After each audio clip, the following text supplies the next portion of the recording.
hosted by Mike, the Hello? big Max, this is Mike calling for our interview. How are you? Good. How you doing, Mike? I'm doing great, man, and I'm more happy that we're going to get to see you live. It's been a long time since there been live shows here. Hell yeah. So, so how's everything going? I mean, it's been a crazy year and a half with everybody in this world. Music is starting up again. Soulfly's hitting the road this weekend. I mean, you have to be excited after being kind of laid up for so long. I'm so excited, man. Probably I haven't been this excited in a long time. Yeah. I mean, do you feel like it's like kind of starting over again? I mean, for all the decades you've been in the business, it's kind of like a fresh start for a lot of bands because it's been so long since they were able to get out there and play. It is, I mean, for us, especially with the situation that we find ourselves in, running all the songs with Dino again and having Dino fill in, bringing that Pure Factory sound, mixing with Soulfly. We did kind of like a facelift on all the songs, put them into the grinder, make them better than they were. So you put that on top of that, we haven't played in 2 years. All that excitement, I think the fans are super excited to see this also. We share a lot of the same fans, Fear Factory, Soulfly, and so it's good, man. It's like a great moment in metal for us to be out there, to be bringing the music to the fans, and we're gonna do a hell of a cool set list. They're gonna be stoked when they see it. Yeah, I'm sure it's going to be great. Dino's an amazing guitar player, and I can see, him bringing his sound to the band and what it's going to sound like.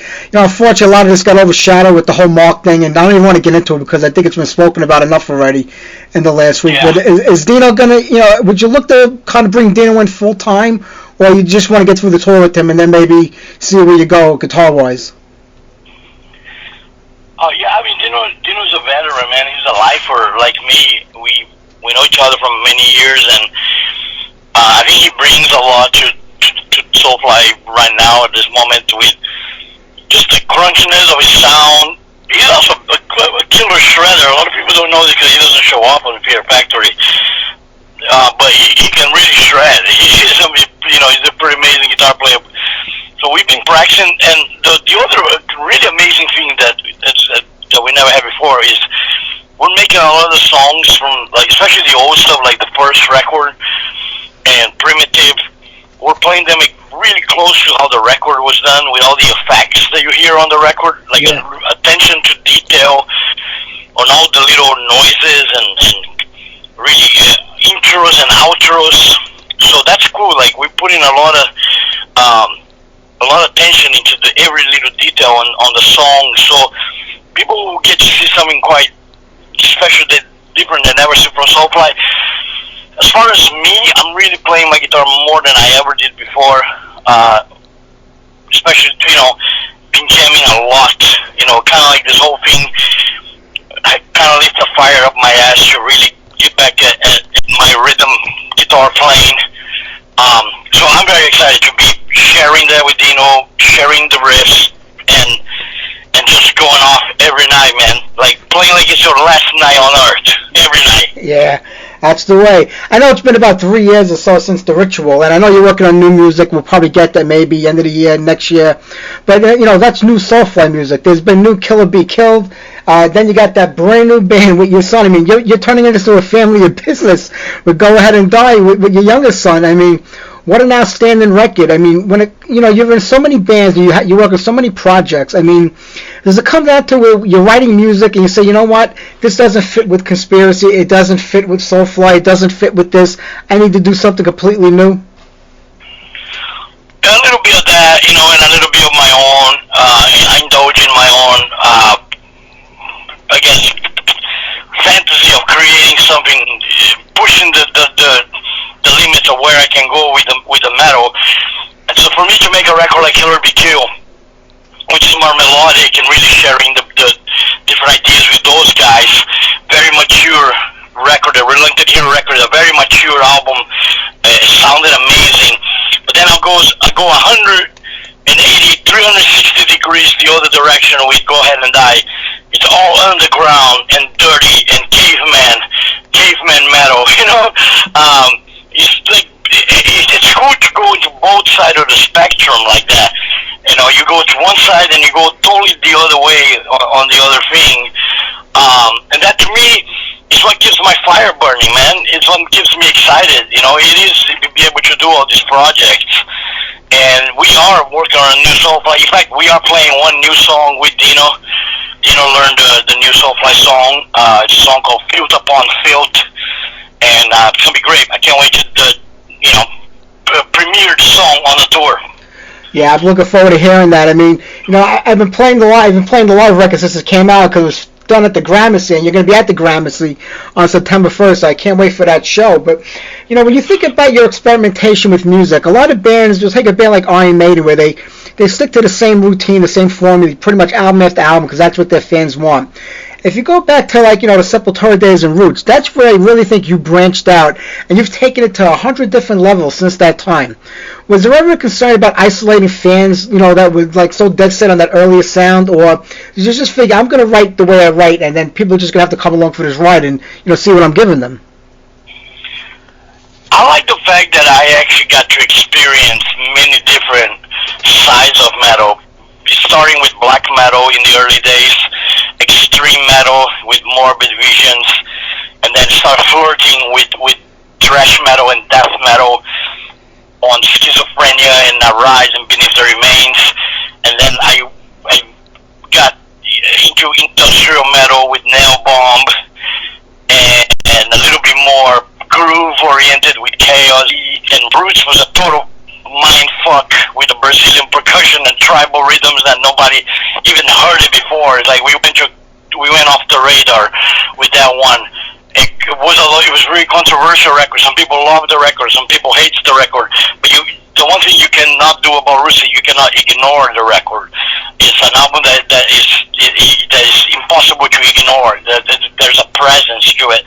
And then of course Soulfly, through my whole career, always been my curiosity of groove and different cultures, bringing all that into Soulfly.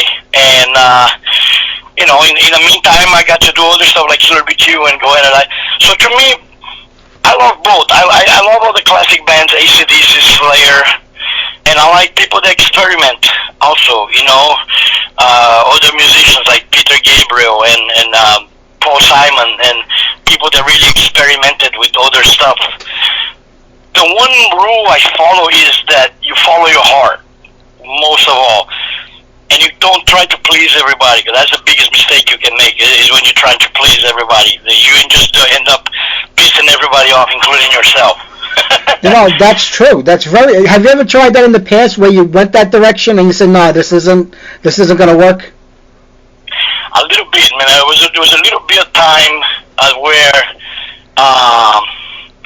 we were a little bit, I think, like maybe I don't even remember exactly what era it was, but it was a bit like you didn't really knew exactly where to go with the stuff, and it was a bit like you didn't know which direction to go, but it's all part of it. I think like those records are part. Even some of the weak Soulfly records that I think like one of them being Omen. Some people complain about Omen, that is a bit of a weaker Soulfly record. It's a little bit lost in that direction. But I think it's also a learning process that you learn how to get. When you find something that works, you stick with it and go for it. And so I learned that through the years, man. So but the one lesson I definitely learned is don't try to write a song to make the label happy and make the radio happy. Write it for yourself first, and if other people like it, that's great. Then you share a common thing. But you also, first and foremost, you write because you want to hear what you want to hear. So you write for yourself first. So it's very important that you write from your heart what you want to hear. True.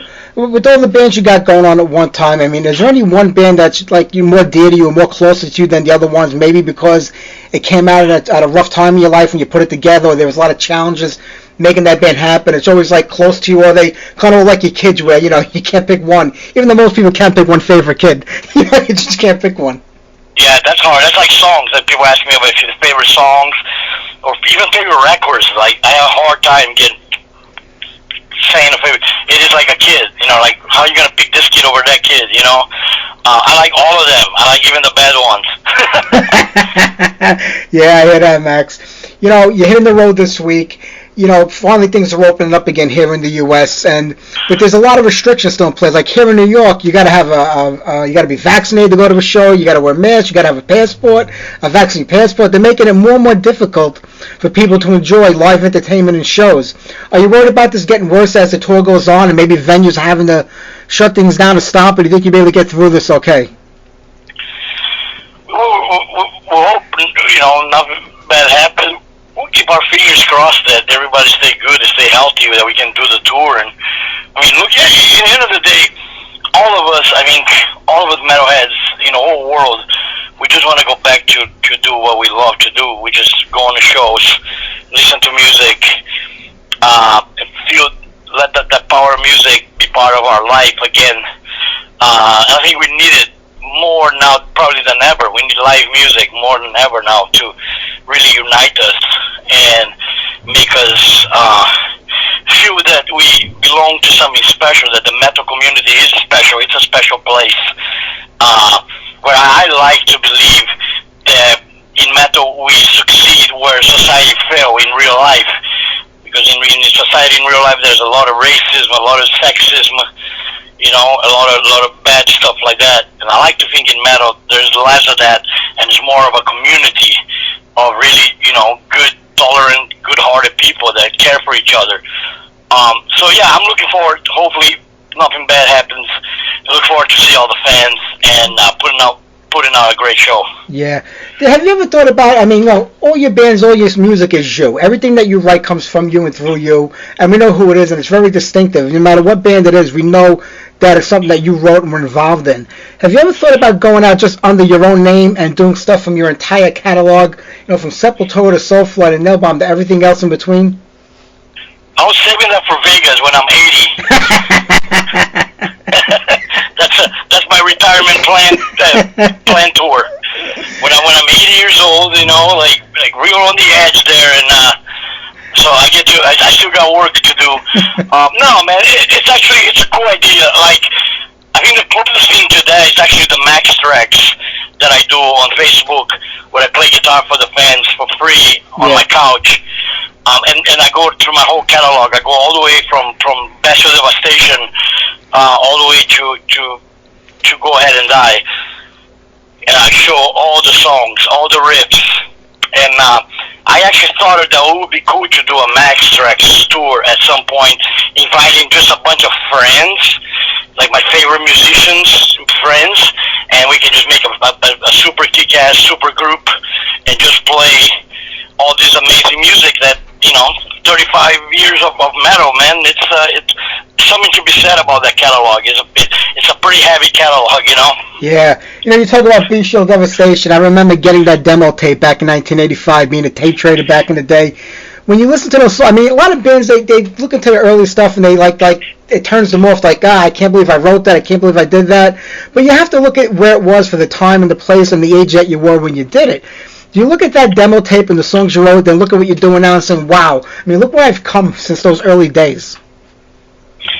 It's pretty amazing, man. Even like learning the stuff, I gotta get prepared for Max Tracks, and I go back to some really early music, like the first EP and Morbid Visions, which was very raw. We kind of like started with the extreme movement, started with the black metal thing, and Northern Region black metal before all that. Yeah. Brazil had a very strong extreme metal scene, and we're right on the thick of it, man. And then just to think how, to me the most amazing thing is throughout all that I'm fired up. tour to make records and going on tour. I still get nervous before a show. I still get the goosebumps. I still get the anxiety. And that's great. I embrace all that. I embrace the nervousness. I embrace the anxiety. I love it. And I think when I don't feel like that anymore, then you should quit. You don't do it anymore, you know. But I'm more fired up, and I feel like I have more to prove now than ever. It's weird when things like that, when the Rizzo things happen, that kind of puts you against the wall, and I'm like, I want to be better. I want to play better. I want to be a better guitar player. I want to perform better. It makes you better, man. You know, I think struggle, challenges makes you better, and it's part of life, right? Struggles are parts of life. Like I said on the old Sepultura lyric, life is chaos. You gotta deal with it. That's right. Hey, Matt, so I'm not going to keep you, man. I know you got a whole bunch of these things to do today, but I'm looking forward to getting to New York in about 2 weeks. I'll see you at the Grammys on September 1st. It's going to be a killer show because you always put one on. Thank you, man. Like I said, I'm very excited. You guys will get to see something really, really special. We prepared a special set list. Dino's fired up. The whole band is fired up. And I'll see you there, my brother. Thank you for the interview, man. You got it, Max. Take care, buddy. Bye-bye. All right.